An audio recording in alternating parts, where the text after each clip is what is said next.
पश्चिम बंगाल में आरएसएस द्वारा संचालित स्कूल मजबूत हो रहे हैं और इसकी संख्या दिन ब दिन बढ़ती दिखाई दे रही है। ऐसे में तृणमूल कांग्रेस इससे काफी परेशान भी है। चुनावी रैली में सीएम ममता बनर्जी ने आरएसएस और बीजेपी पर हमला बोलते हुए बंगाल के पश्चिम मेदिनीपुर में बढ़ते आरएसएस संचालित स्कूलों का उदाहरण दिया। लेकिन सवाल यह है कि उनकी ही सरकार इन स्कूलों को एनओसी यानी नो ऑब्जेक्शन सर्टिफिकेट देने का काम करती है। जी हां, और सिर्फ पश्चिमी बंगाल नहीं बल्कि पूरे देश भर में लगभग 12,828 आरएसएस के फॉर्मल स्कूल मौजूद हैं, जिनमें तकरीबन 3.4 मिलियन यानी 34 लाख बच्चे इनरोल्ड हैं और ये देश भर के अलग अलग राज्य में हैं। और उन स्कूलों को एनओसी यानी नो ऑब्जेक्शन सर्टिफिकेट भी देने का काम राज्य सरकार करती है। यानी कोई भी इस राज्य में अगर आरएसएस के स्कूल हो या फिर कोई भी स्कूल हो, उसको एनओसी देने का काम, यानी सरकार को कोई आपत्ति नहीं है ऐसे स्कूलों से, वो सिर्फ और सिर्फ राज्य सरकार ही प्राप्त करती है। सुभाष दत्ता मेदिनीपुर जिले में पश्चिम बंगाल के एक सरकारी स्कूल में पढ़ाते हैं, लेकिन उन्होंने अपनी बेटी को आरएसएस द्वारा संचालित स्कूल सरस्वती शिशु मंदिर में दाखिला करवाया है। हैरान करने वाली बात तो है, जी हाँ, पिता खुद सरकारी स्कूल में टीचर हैं और बेटी का दाखिला आरएसएस द्वारा संचालित स्कूल में करवा रहे हैं। उन्होंने बताया कि मैंने सरकारी स्कूलों में शिक्षा की स्थिति देखी है। ये केवल mid day meals, free uniform, जूते और बैग्स के बारे में है, लेकिन शिक्षा की गुणवत्ता खराब है। शिक्षक पूरी तरह गायब हो चुके हैं इन स्कूलों से। बच्चों ने पढ़ाई छोड़ दी है और शिक्षा की स्थिति का खस्ता हाल हो गया है। लेकिन यहाँ आरएसएस द्वारा संचालित स्कूल में मुझे ये देखकर खुशी हो रही है कि मेरी बेटी कितनी अच्छी तरह से सीख रही है इन स्कूलों में। पढ़ाई के साथ साथ वो हिंदू रीति रिवाजों, परंपराओं और संस्कृति को भी जानने का काम कर रही है।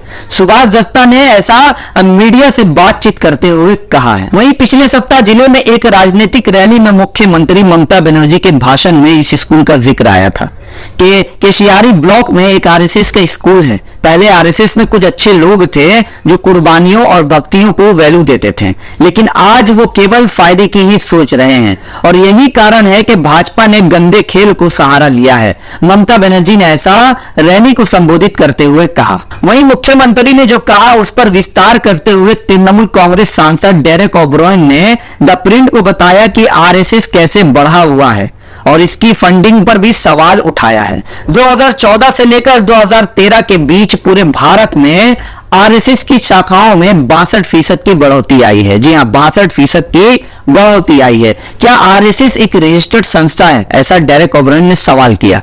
नहीं, ये ना कोई राजनीतिक दल है, ना ही कोई कंपनी है, ना ही कोई चैरिटेबल ट्रस्ट। तो फिर आखिर ये है क्या? आगे डायरेक्ट ने यह भी कहा कि कई गुप्त सोर्सों से इन्हें लाखों का फंड इकट्ठा कराया जाता है। अब सवाल यह है कि क्या आरएसएस टैक्स चुकाती है? वहीं भाजपा के एक वरिष्ठ पद अधिकारी ने नाम छुपाने की शर्त पर कहा कि चुनाव के दौरान मुख्यमंत्री का इस तरह का बयान देना हैरान नहीं करता है और ऐसे भाषणों को एक्सपेक्ट भी किया जा रहा था। लेकिन उन्होंने इस बात पर भी जोर दिया कि ममता बनर्जी ने आरएसएस को पूरी छूट दे रखी है।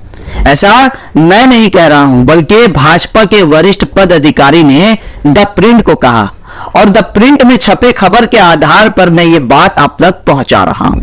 आगे उस शख्स ने यह भी कहा कि यही कारण है कि संगठन का एक बड़ा वर्ग भाजपा की ममता विरोधी कहानी की सराहना नहीं करता है और पार्टी को कभी कभी शांत रहने के लिए भी कहा जाता है। ये जियो और जीने दो जैसा है, लेकिन चुनाव के दौरान सीएम के इस तरह के बयानों को दिल पर नहीं लिया जाता है। आरएसएस द्वारा संचालित स्कूलों की उत्तर बंगाल और राज्य के आदिवासी इलाके में मजबूत मौजूदगी है और ये राज्य सरकार की मंजूरी के बिना कभी भी सफल नहीं हो सकता है। यानी राज्य सरकार अगर चाहती है आरएसएस स्कूल बढ़े तो बढ़ता है, चाहे वो किसी भी राज्य में हो। जैसा कि पश्चिम बंगाल का उन्होंने उदाहरण दिया और ये पूरी बात उन्होंने द प्रिंट से बात करते हुए कही। आरएसएस का एक शिक्षा विंग विद्या भारती के सदस्यों ने कहा कि पश्चिम बंगाल में लगभग 92,000 छात्र आरएसएस संचालित स्कूल में शिक्षा प्राप्त कर रहे हैं। यानी 92,000 छात्र जो है आरएसएस संचालित के स्कूलों में शिक्षा प्राप्त कर रहे हैं। 2017 में राज्य में 109 आरएसएस एफिलिएटेड प्राइमरी स्कूल थे,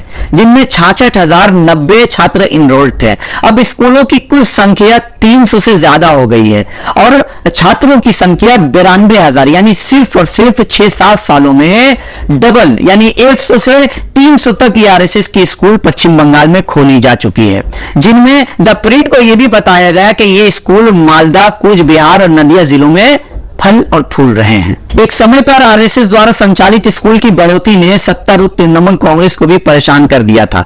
घटनाक्रम से वाकिफ लोगों ने बताया कि फरवरी 2018 में उस वक्त के शिक्षा मंत्री पार्थो चटर्जी ने इस स्कूलों पर नकेल कसने का प्रयास किया था।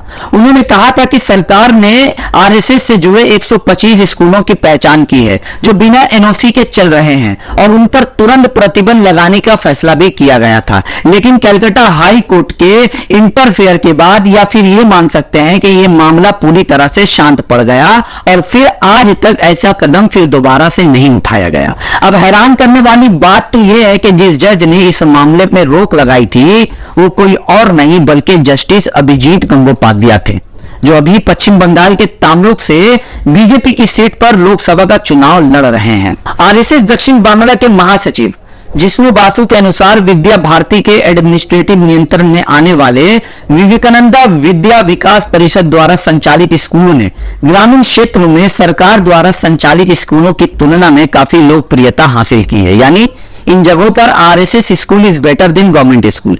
इसलिए भी भारी मात्रा में माता पिता अपने बच्चों को आरएसएस द्वारा चलाई जाने वाली स्कूलों में दाखिला करवा रहे हैं। अगर सरकारी स्कूल में शिक्षा ठीक से नहीं दिया जाएगा, अगर शिक्षा के नाम पर बस सरकारी स्कीम को परोसा जाएगा, तो लोगों का भरोसा सरकार द्वारा संचालित स्कूलों से उठ जाएगा। ऐसे में पश्चिम बंगाल सरकार को सरकारी स्कूल की शिक्षा प्राप्त पर ध्यान देना जरूरी है, ताकि आरएसएस जैसे स्कूलों में हमारे बच्चे दाखिला ना लें। और जितनी तेजी के साथ पश्चिम बंगाल में आरएसएस के स्कूल फल और फूल रहे हैं, उस पर मुख्यमंत्री को रोक लगाने की जरूरत है। रिपोर्ट को लेकर आप क्या सोचते हैं, कमेंट करके जरूर बताएं। खबरीलाल को यूट्यूब पे सब्सक्राइब और फेसबुक पे फॉलो करें। जय हिंद, जय भारत।